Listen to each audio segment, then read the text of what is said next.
Hello दोस्तों, बहुत बहुत स्वागत, अभिनंदन एक बार फिर से RDSGS स्कूल में। दोस्तों थोड़ा टाइम लग गया वीडियो बनाने में, है ना। अभी थोड़ा सा बिजी था, मैंने बताया ना, मैं सर्विंग हूँ, थोड़ा सा टाइम लग जाता है कभी कभी। कोई बात नहीं, चलो अभी कंटिन्यू शुरू करेंगे। हमारा दो पार्ट कंप्लीट हो गए थे, दो मतलब दो इसके टॉपिक, बुक के टॉपिक, हमारे नहीं, बुक के टॉपिक कौन कौन से। एक तो हो गया था पॉलिटी और दूसरा हो गया था सिक्योरिटी। अभी हम आप पढ़ेंगे अंतर्राष्ट्रीय संबंध, इंटरनेशनल रिलेशंस। उसमें पहला टॉपिक है हमारा अप्रवासन विरोधी नीतियों का होता है, यानी rise of anti immigration policy. क्या है, सुर्खियों में कैसे भैया। हाल के वर्षों में पश्चिमी लोकतंत्र से लेकर एशिया के कुछ हिस्सों तक विश्व भर में अप्रवास विरोधी व्याख्यान, विरोध प्रदर्शन और नीतियों का उल्लेखनीय वृद्धि हुई है। मतलब बहुत ज़्यादा ये विरोध देखने को मिला है। अन्य संबंधित तथ्य, इसके कुछ हालिया उदाहरण इस प्रकार कैसे। हाल ही में अमेरिकी प्रशासन द्वारा H-1B वीजा शुल्क में वृद्धि करना, जापान की सेंसेटो पार्टी द्वारा अप्रवासन को मुंह का आक्रमण, है ना, छिपा हुआ आक्रमण बताने का अभियान बताना, ऑस्ट्रेलिया में मार्च फॉर ऑस्ट्रेलिया के बैनर तले भारतीय प्रशासन का विरोध करना, भारतीय प्रवासन का विरोध करना। ऐसा मुख्य रूप से लोक लुभावनवाद के उदय के कारण हुआ है। यहाँ जनता की राय अप्रवासन के प्रति शत्रुता का रूप लेती है। ओके, चलो अब देखते हैं अप्रवासन विरोधी भावना के वृद्धि के कारण क्या है। क्या कारण है? आर्थिक कारण है। लोग ये समझते हैं, ऐसा माना जाता है कि प्रवासी स्थानीय लोगों की नौकरियां छीन रहे हैं, है ना। और इस रूप में विशेष रूप से निम्न कौशल वाले क्षेत्रों में वेतन, मतलब जो कम वेतन वाले जो पोस्ट है ना, उसमें ऐसे लगता है लोगों को। उदाहरण के लिए, नौकरी छूटने और वेतन कम होने का डर। ब्रिटेन में ब्रेग्जिट का समर्थन, ब्रेग्जिट हुआ था ना ब्रिटेन में, तो वही था। सामाजिक और सांस्कृतिक कारण, प्रवासियों को राष्ट्रीय पहचान, भाषा, धर्म और परंपराओं के लिए खतरा माना जा रहा है, इसलिए भी लोग विरोध करते हैं। जैसे उदाहरण देखो, यूरोप और संयुक्त राज्य अमेरिका में अप्रवासन विरोधी भावना का बढ़ना। राजनीतिक कारण, लोक लुभावन और राष्ट्रवादी नेता चुनाव में समर्थन पाने के लिए लोगों के अप्रवासन संबंधित डर, यानी बेरोजगारी, अपराध, कल्याणकारी तनाव का लाभ उठाते हैं। इटली की प्रधानमंत्री मंत्री कौन है, प्रधानमंत्री कौन, जियोर्जिया जियोर्जिया मेलोनी ने तर्क दिया कि देश को प्रवासियों के हमले का सामना करना पड़ा है देश को, इटली को।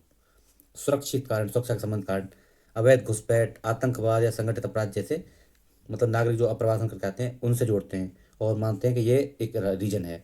जैसे उन उन 9/11 के बाद USA में सख्त आव्रजन नीतियां का पालन किया गया है। ओके, भ्रामक जानकारी, झूठी कहानियां जैसे कि प्रवासी नौकरियां छीन रहे हैं, अपराध बढ़ रहा है आदि के जेनोफोबिया, जेनोफोबिया मतलब जो लोगों से डर, जेनोफोबिया यानी विदेशी लोगों को नापसंद करने की प्रवृत्ति को बढ़ावा देता है। ओके, जर्मनी उदाहरण देखो, जर्मनी में मीडिया के जरिए प्रवासियों से जुड़े अपराधों के बारे में झूठी खबरें फैलाने से प्रवासियों के विरुद्ध भावनाएं और तीव्र हो गई। अब देखो, जो आव्रजन विरोधी आंदोलन का प्रभाव क्या होता है, प्रभाव देख लेते हैं।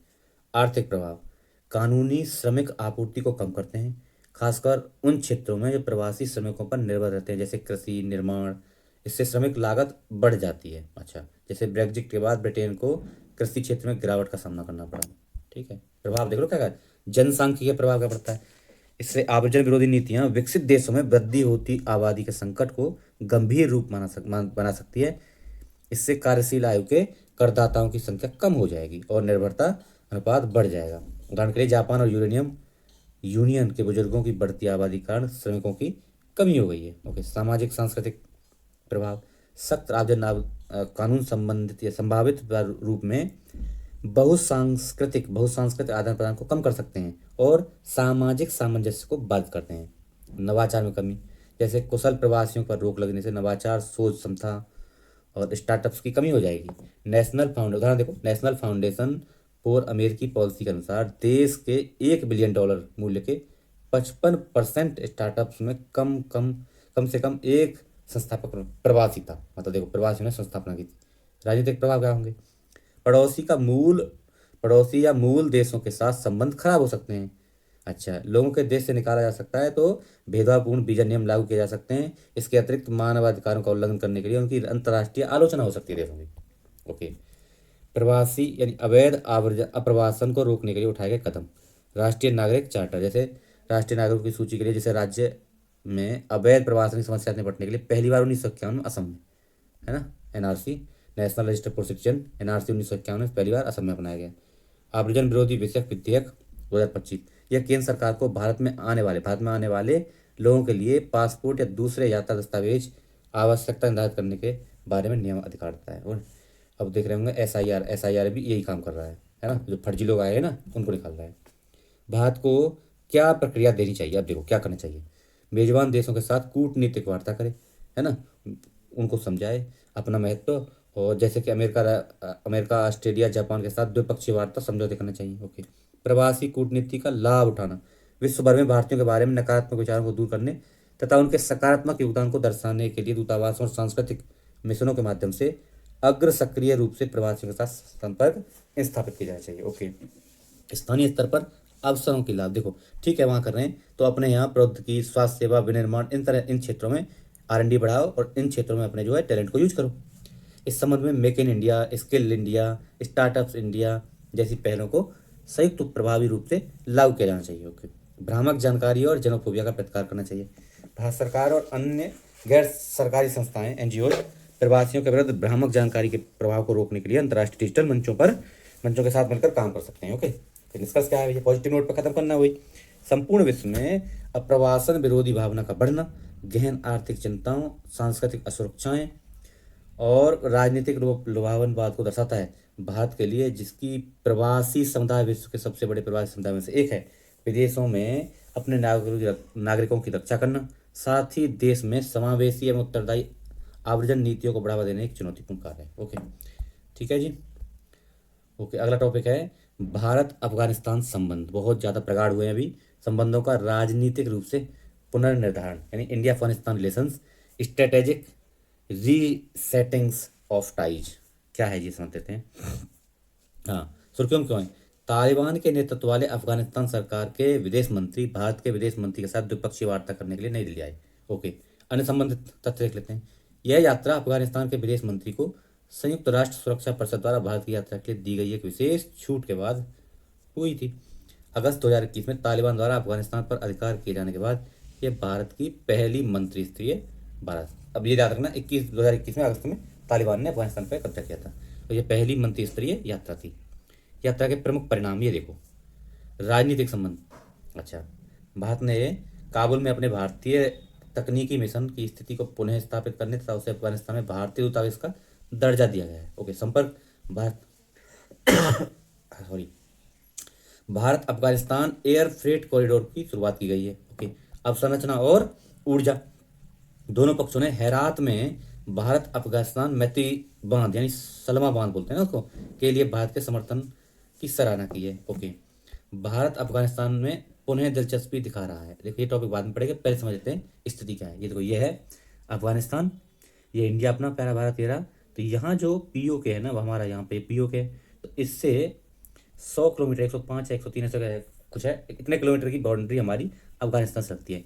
और सबसे मेन ये है कि ये पाकिस्तान है हमारा सबसे धुर विरोधी, और इसको काउंटर करने के लिए अफगानिस्तान स्ट्रेटेजिक रूप से बहुत इंपॉर्टेंट है। ठीक है, इसको दबाने के लिए इधर से हम हो गए और इधर से अफगानिस्तान हो गया। ठीक है, तो ये हमारी स्ट्रेटेजी, तगड़ी स्ट्रेटेजी पाकिस्तान के अगेंस्ट।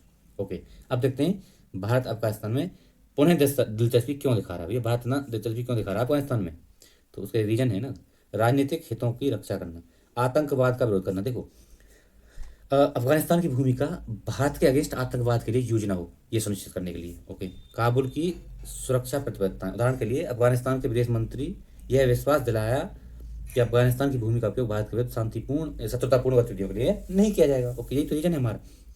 अच्छा, भू राजनीतिक संतुलन और प्रतिद्वंदी राष्ट्रों का प्रबंधन, जैसे पाकिस्तान का प्रभाव कम, वही बताया मैं, काउंटर पाकिस्तान को काउंटर करने के लिए, ये पाकिस्तान हो गया, ये अफगानिस्तान हो गया, तो यहाँ से इसको काउंटर किया जाएगा, वो एक रीजन है।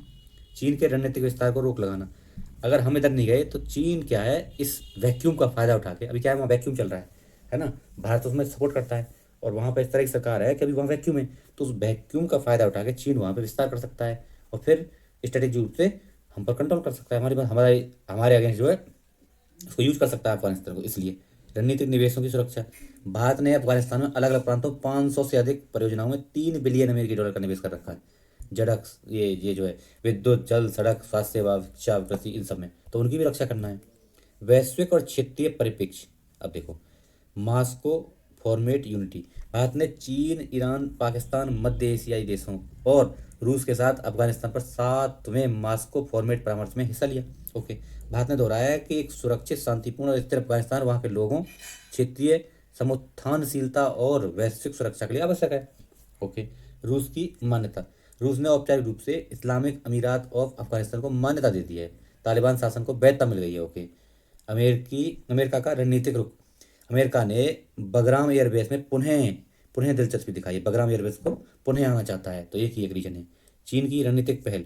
चीन ने belt and road initiative BRI के तहत चीन, पाकिस्तान और अफगानिस्तान के बीच त्रिपक्षीय सहयोग का बढ़ावा दिया है। इसका उद्देश्य अफगानिस्तान को चीन पाकिस्तान आर्थिक गलियारे CPEC से जोड़ना है। ये रीजन है। ओके। अगला देखो। हाँ, भारत के लिए चुनौतियां क्या है भैया। एक जटिल राजनीतिक परिदृश्य से आगे बढ़ना। कैसे? औपचारिक मान्यता का अभाव। भारत ने तालिबान सरकार को औपचारिक मान्यता नहीं दी है। कूटनीतिक दुविधाएं। इसके अतिरिक्त यदि भारत केवल पाकिस्तान का मुकाबला करने के लिए एक दमनकारी शासन के साथ मिलता है तो यह अपना नैतिक विश्वसनीयता खो देता है। दमनकारी है ना भाई अब तालिबानी। अच्छा, दूसरा है सामरिक हितों और मानवीय चिंताओं के बीच संतुलन स्थापित करना। भारत धर्मनिरपेक्ष लोकतांत्रिक, तालिबान के धर्मतांत्रिक शासन के बिल्कुल अलग है। तालिबान भारत तो क्या है धर्मनिरपेक्ष, लेकिन लोकतांत्रिक ये क्या है, तालिबान क्या है धर्मतांत्रिक है और कट्टर है, तो ये अलग है। तालिबान द्वारा महिलाओं और धार्मिक स्वतंत्रता पर लगाए गए प्रतिबंधों से मानवाधिकारों के उल्लंघन के बारे में चिंता उत्पन्न हुई। ये भी एक रीजन है। अब देखो निष्कर्ष। तालिबान के साथ भारत का नया जुड़ाव पहले की वैचारिक द्वंद्व के बजाय राजनीतिक हितों को प्राथमिकता देकर व्यावहारिक बदलाव को दर्शाता है।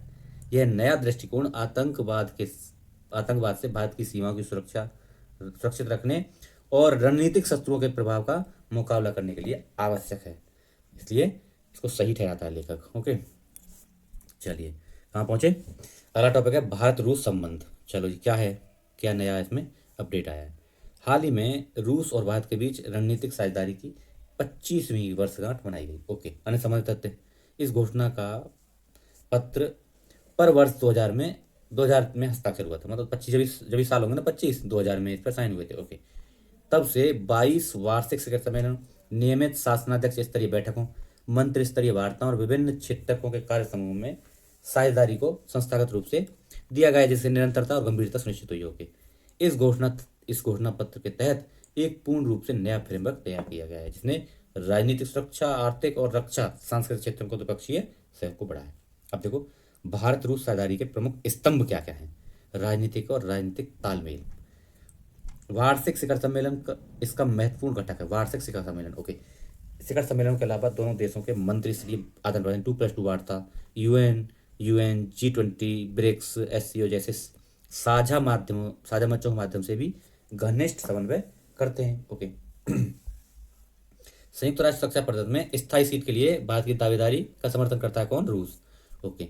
रक्षा और संरक्षा, इसमें क्या है अभी देखो। SIPRI, Stockholm international peace research institute की रिपोर्ट के अनुसार 2020-24 के दौरान भारत ने कुल रक्षा आयात का 36% हिस्सा रूस से आयात किया है। अब देखो S-400 air defence system, MiG-29K, level fighter aircraft जैसे उपकरण शामिल। दोनों देशों के रक्षा संबंध खरीदार विक्रेता मॉडल से आगे बढ़कर उन्नत रक्षा प्रौद्योगिकी संयुक्त अनुसंधान, विकास और उत्पादन का पहुंच गए हैं। जैसे ब्रह्मोस कूल मिसाइल दोनों मिलकर उत्पादन कर रहे हैं, तो केवल रक्षा और खरीदारी नहीं है। अब देखो रूस तो आपको पता ही है, मास्को इसकी राजधानी यहाँ है, सबसे बड़ा देश है क्षेत्रफल के अनुसार। अच्छा, ऊर्जा सुरक्षा। रूस भारत को सबसे अधिक कच्चे तेल की आपूर्ति करने वाला देश बन गया है। इसमें ONGC द्वारा तेल और गैस परियोजनाओं के लिए निवेश भी शामिल है। ओके। रूस भारत में परमाणु ऊर्जा परियोजनाओं के विकास में सहयोग कर रहा है, जैसे कुरनकुलन परमाणु ऊर्जा संयंत्र तमिलनाडु। ओके। व्यापार और अर्थव्यवस्थाएं। दोनों देशों के बीच द्विपक्षीय व्यापार वित्त वर्ष 24-25 में रिकॉर्ड स्तर पर पहुंच गया और 68.7 बिलियन अमेरिकी डॉलर हो गया। ओके। दोनों देशों ने द्विपक्षीय व्यापार को 2030 तक 100 बिलियन पहुंचाने का लक्ष्य रखा है। इंपॉर्टेंट है। ओके। अब देखो संपर्क देख लेते हैं। अंतर्राष्ट्रीय उत्तर दक्षिण परिवहन गलियारा है INSTC, उत्तरी समुद्री मार्ग और चेन्नई व्लादिवोस्तोक पूर्वी समुद्री गलियारा जैसी परियोजनाओं के माध्यम से मध्य एशिया और विस्तृत यूरेशिया के साथ भारत के संपर्क को बढ़ा सकता है। तकनीकी क्षमता और वृद्धि करना। उदाहरण के लिए अंतरिक्ष क्षेत्र में यह भारत के पहले मानव युक्त अंतरिक्ष मिशन गगनयान में सहयोग कर रहा है कौन? रूस। ओके। सांस्कृतिक संबंध और लोगों के बीच जुड़ाव। अच्छा जी, भारतीय सिनेमा ने एक समय सोवियत संघ के दर्शकों को मोहित कर लिया था। ओके जी। वहीं योग पूरे रूस में बहुत अधिक लोकप्रिय इस प्रकार दोनों देशों के मध्य दीर्घकालिक सद्भावनापूर्ण संबंध बने हुए हैं। ओके, अब देखो अगला टॉपिक है इसी में भारत, पहले ये देख लेते हैं भारत रूस संबंधों की समय रेखा, कैसे कैसे संबंध बढ़े हैं। तो 1949 में राजनीतिक संबंधों की स्थापना सबसे पहले हुई। फिर अगले 1975 में क्या हुआ, भारत ने पहला उपग्रह, कौन, आर्यभट्ट, इंपॉर्टेंट है, पूछा जाता है, आर्यभट्ट का सोवियत संघ के प्रेक्षण यान सोयूज सोयूज से प्रक्षेपण किया। कितना, आर्यभट्ट का, किससे, सोयूज से। फिर अगला 1988 में कुरन कुरन परमाणु ऊर्जा संयंत्र की स्थापना, इस पर समझौता हुआ। 93 में क्या हुआ, मंत्री और सहयोग संधि हुई। अब 2010 में क्या हुआ, विशेष एवं विशेषाधिकार प्राप्त रणनीतिक साझेदारी। ओके, 2021 में पहली भारत रूस 2+2 वार्ता हुई। ओके, ये हैं अभी किस तरह से संबंध आगे बढ़े हैं। भारत रूस संबंधों के समक्ष चुनौतियां भी हैं कुछ, क्या, व्यापार संतुलन। अच्छा, व्यापार संतुलन रूस के पक्ष में बना हुआ है। 2024 में भारत भारत का रूस से आयात इतना था $63 बिलियन का, और निर्यात केवल $4.88 बिलियन। अच्छा, रुपए के अधिशेष की समस्या। अच्छा, अभी क्या समस्या उत्पन्न हुई है, देखो, भारत और रूस क्या है, रुपए और रूबल में व्यापार करते हैं अपनी अपनी करेंसी में। तो उससे क्या हुआ है, व्यापार असंतुलन की वजह से वित्तीय चुनौतियां उत्पन्न हुई हैं, क्योंकि भारतीय बैंकों में स्पेशल रुपी वोस्ट्रो अकाउंट SRVs में अरबों भारतीय रुपये इकट्ठे हो गए, क्योंकि समस्या यही हो रही है। रूसी विदेश मंत्री ने इस अधिशेष को समस्या बताया, क्योंकि रूस पश्चिमी वित्तीय प्रणाली के बाहर अंतर्राष्ट्रीय लेन देन के लिए इन निधियों का उपयोग नहीं कर सकता, पश्चिमी कर सकता है, तो वो इसको समस्या बता रहा है। रक्षा आयात में गिरावट, मुख्य रूप से भारत के हथियारों में आयात में आई विविधता के कारण आयात में मतलब हमको जो है अभी इजराइल, फ्रांस और USA से भी हथियार खरीदने के लिए ये गिरावट आई है। प्रत्येक भू राजनीतिक प्राथमिकताएं, भारत अमेरिका के बीच तालमेल बढ़ा रहा है ना, इससे रूस खासकर नाराज होता है। ओके, रूस चीन के बढ़ते संबंध, अब क्या है, हम अमेरिका से संबंध बढ़ा रहे हैं तो रूस चीन की तरफ थोड़ा सा झुक गया है। रूस और चीन ने नो लिमिट्स पार्टनरशिप की घोषणा की है। इसके अंतर्गत घनिष्ठ राजनीतिक, सुरक्षात्मक और आर्थिक जुड़ाव की रूपरेखा तैयार की है। पाकिस्तान के साथ रूस के बेहतर संबंध, उदाहरण के लिए पाकिस्तान और रूस के बीच हालिया सहयोग में संयुक्त आतंकवादी विरोधी अभ्यास और नौसैनिक अभ्यास जैसी रक्षा पहल शामिल हो गई हैं, ये भी एक समस्या है। अमेरिका द्वारा लगाए गए प्रतिबंध, S-400 सौदे पर उसने प्रतिबंध लगा रखा है रूस पे, तो उसको खरीदने में दुविधाएं आ रही हैं, दिक्कत हो रही है। अच्छा, काटसा नाम था, रूस ईरान, काटसा क्या है, काटसा के तहत वो लगाता है ना, अमेरिका इस पे प्रतिबंध लगाता है। रूस, ईरान और उत्तर कोरिया के साथ सौदा करने वाले देशों पर प्रतिबंध लगा देता है काटसा। तो हम अगर इन तीनों देशों से कोई संबंध बनाएगा या समझौता करेगा, कुछ सामान खरीदेगा, तो काटसा के तहत अमेरिका उस पर प्रतिबंध लगा देगा। अब देखो, भारत रूस और अमेरिका के साथ अपने संबंधों को कैसे संतुलन करता है, भारत अमेरिका और रूस दोनों के साथ कैसे संबंध। भारत कभी कभी स्वयं को अमेरिका और रूस के हितों के बीच फंसा हुआ पाता है। उदाहरण के लिए हाल में अमेरिका ने रूस से तेल खरीदने के लिए भारत पर प्रशुल्क यानी टैरिफ लगाया। वह भारत पर यूक्रेन के चल रहे रूस के युद्ध को विध्वंस करने का आरोप लगा रहा था। ऐसी स्थिति से निपटने के लिए भारत का दृष्टिकोण क्या होना चाहिए, टैरिफ लग गया, भारत, अमेरिका रोक रहा है उसको, तो क्या रणनीति, हमारा दृष्टिकोण हो। ओके, रणनीतिक स्वायत्तता का पालन करना, जैसे भारत एक लचीली विदेश नीति अपना सकता है। इसके अंतर्गत वह अमेरिका और रूस दोनों के साथ संबंधों में संतुलन स्थापित करने का प्रयास करता है। ओके, अगला, राष्ट्रीय हितों पर आधारित संबंध, जैसे अतिरिक्त प्रशुल्क यानी टैरिफ लगाने के बावजूद भारत ने रूस के साथ गहरे संबंध बनाए रखे हैं। इसके साथ ही ब्रिक्स, SCO, G20 जैसे बहुपक्षीय मंचों पर भारत की मूक कूटनीति ने उसे ग्लोबल साउथ और प्रतिस्पर्धी शक्ति समूहों के बीच सेतु बनने में मदद की है। रुपए का अंतर्राष्ट्रीयकरण, रूस पर लगे प्रतिबंधों से निपटने के लिए भारत रुपए या रूबल में व्यापार जैसे वैकल्पिक भुगतान माध्यमों को अपना रहा है, ये भी एक तरीका है। आगे की राह क्या हो, आपसी विश्वास बढ़ाना, तो रूस, चीन और भारत अमेरिका संबंधों को लेकर बढ़ती चिंताओं के बीच दोनों देशों को आपसी विश्वास को मजबूत करना चाहिए। Tier 2 कूटनीति को मजबूत करना, क्या है, नई पीढ़ी और शैक्षणिक समुदाय के साथ भी संपर्क मजबूत करना, रूस में भारतीय पत्रकारों को भेजना। व्यापार में विविधता लाना, भारत रूस व्यापार में तेल के आगे बढ़कर सूचना प्रौद्योगिकी, कपड़ा, कृषि जैसे पारंपरिक सामान भी भेजना, जिससे क्या है, भारत का एक्सपोर्ट बढ़े। संयुक्त अनुसंधान और सह विकास को बढ़ावा देना, ब्रह्मोस मिसाइल, AK-203 राइफल्स जैसी पिछली सफलताओं के आधार पर भविष्य में अगली पीढ़ी की रक्षा टेक्नोलॉजी पर केंद्रीय सहयोग बढ़ाना चाहिए। यूरेशियाई आर्थिक संघ EAEU के साथ मुक्त व्यापार समझौता FTA फ्री ट्रेड एग्रीमेंट को अंतिम रूप देना, जैसे रूस EAEU का एक अहम सदस्य है, तो ये कर देना। परमाणु ऊर्जा के क्षेत्र में सहयोग को बढ़ावा देना। भारत रूस को स्मॉल मॉड्यूलर रिएक्टर्स SMRs विकसित करने में मदद कर रहा है। अन्य कृत्रिम बुद्धिमत्ता AI, साइबर सुरक्षा जैसे गैर पारंपरिक क्षेत्रों में भी सहयोग को बढ़ावा देना। अब देखो निष्कर्ष, भारत रूस संबंधों का भविष्य दोनों देशों की पहली अपनी साझेदारी को उभरती हुई वैश्विक वास्तविकताओं के अनुसार ढालने की क्षमता पर निर्भर करता है। अतः रक्षा और ऊर्जा जैसे क्षेत्रों से आगे बढ़कर तकनीकी नवाचार लोगों के बीच संबंध में साझेदारी में विस्तार करना चाहिए। अब देखते हैं एक टॉपिक और देख लें, गाजा शांति शिखर सम्मेलन, गाजा पीस समिट क्या हुआ है। हाल ही में संयुक्त राज्य अमेरिका USA, संयुक्त राज्य अमेरिका और मिस्र ने गाजा शांति शिखर सम्मेलन की सह मेजबानी की। शर्म अल शेख मिस्र में यह जो है मेजबानी हुई, यह मीटिंग हुई। इसका उद्देश्य गाजा में शांति स्थापित करना और मध्य पूर्व में स्थिरता को बढ़ावा देना है। अन्य संबंधित तथ्य देख लो, शिखर सम्मेलन के दौरान युद्ध विराम के लिए मध्यस्थता करने वाले 4 देश कौन से, अमेरिका, मिस्र, कतर और तुर्की। ये 4 देश हैं। कौन, मिस्र, अमेरिका, कतर और तुर्की ने यह घोषणा पत्र हस्ताक्षर किए। इसका ध्येय अमेरिका की 20 सूत्रीय शांति योजना, Trump declaration for enduring peace and prosperity. अच्छा, इस शांति योजना में प्रस्तावित है कि भविष्य के विवादों का समाधान बल के प्रयोग या लंबे संघर्ष की बजाय कूटनीतिक वार्ताओं और संवाद के माध्यम से किया जाएगा। इस योजना में हमास के निशस्त्रीकरण और अंतर्राष्ट्रीय निगरानी में गाजा के पुनर्निर्माण की मांग की गई है। दीर्घकालिक दृष्टि से ट्रंप की इस 20 सूत्रीय शांति योजना में यह प्रावधान किया गया है कि किसी भी फिलिस्तीनी को सैन्य बल का प्रयोग करके गाजा छोड़ने के लिए बाध्य नहीं किया जाएगा। इंपॉर्टेंट है। ओके, इसके अलावा इजराइल यह सुनिश्चित करेगा कि वह गाजा पट्टी पर न तो कब्जा करेगा और न ही उसके अधिग्रहण का प्रयास करेगा। बढ़िया चीज है। तो प्रमुख रूप से गाजा के लिए 20 सूत्रीय शांति योजना को 2 राष्ट्र समाधान यानी फिलिस्तीन राष्ट्र की स्थापना की गारंटी नहीं दी गई है। 2 राष्ट्र सिद्धांत को नहीं दी गई है, ये दिक्कत है थोड़ा।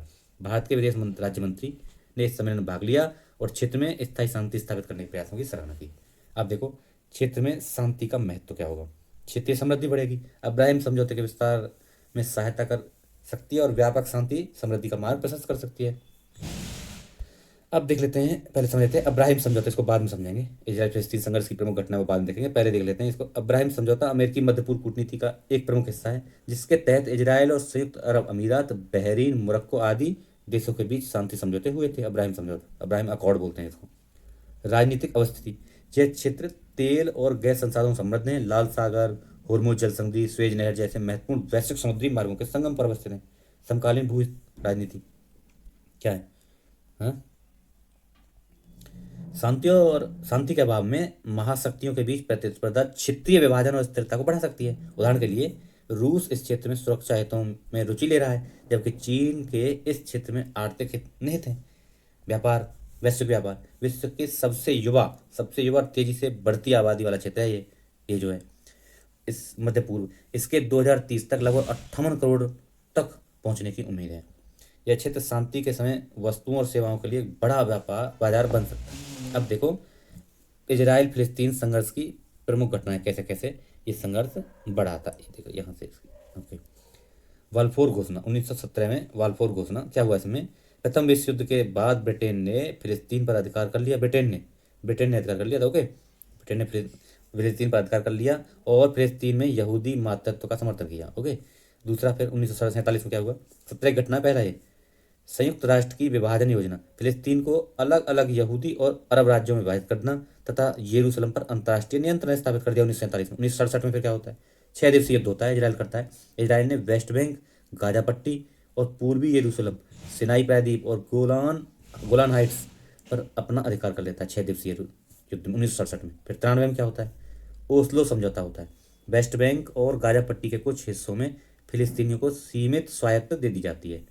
अच्छा, 2006 में क्या होता है, हमास ने फिलिस्तीन विधानसभा का चुनाव जीता, जिससे फतेह और हमास के बीच तनाव बढ़ गया, तनाव उत्पन्न हो गया। 2020 में ये सबसे लेटेस्ट घटना, इजराइल और अरब राज्यों के बीच संबंधों में सामान्य बनाने के लिए अब्राहिम समझौता, अब्राहिम अकॉर्ड होता है।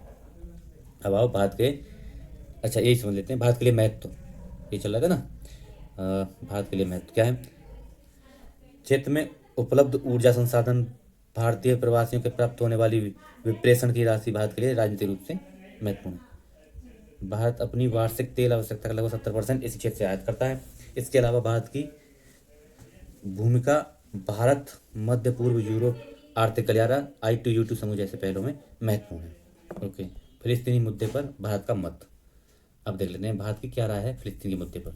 देखो, ये थोड़ा सा समझने वाली चीज़ है। 1947 से 1991 दो राष्ट्र समाधान का समर्थन। भारत का मत अरब देशों के साथ उपनिवेशवाद विरोधी आंदोलन की एकजुटता और गुटनिरपेक्ष आंदोलन के प्रति प्रतिबद्धता के संयोजन से प्रेरित रहा है। भारत एक संप्रभु और स्वतंत्र फिलिस्तीन का पक्षधर रहा है जो इजराइल के साथ शांति और अस्तित्व का में रहे हैं। भारत ने 1988 में फिलिस्तीन को आधिकारिक रूप से मान्यता दी। ओके, 1988 में, है ना, फिलिस्तीन को मान्यता दे दी। ओके, 1991 से 2014 में क्या हुआ है, इजराइल के साथ कूटनीतिक संबंध। भारत ने 1992 में इजराइल के साथ पूर्ण कूटनीतिक संबंध स्थापित किए। यह भारत की विदेश नीति में एक बड़ा बदलाव था। वर्तमान में भारत और इजराइल के बीच मजबूत कूटनीतिक संबंध स्थापित हो गए। भारत इजराइल के रक्षा उत्पादों का शीर्ष खरीदार भी हुआ है। 2014 के वर्तमान में क्या हुआ है, डी हाइफनेशन। भारत ने इजराइल और फिलिस्तीन दोनों के साथ स्वतंत्र रूप से कूटनीतिक संबंध बनाए। ये इसको बोलते हैं डी हाइफनेशन। ये अभी हमारी नीति चल रही है दोनों देशों के साथ संबंध।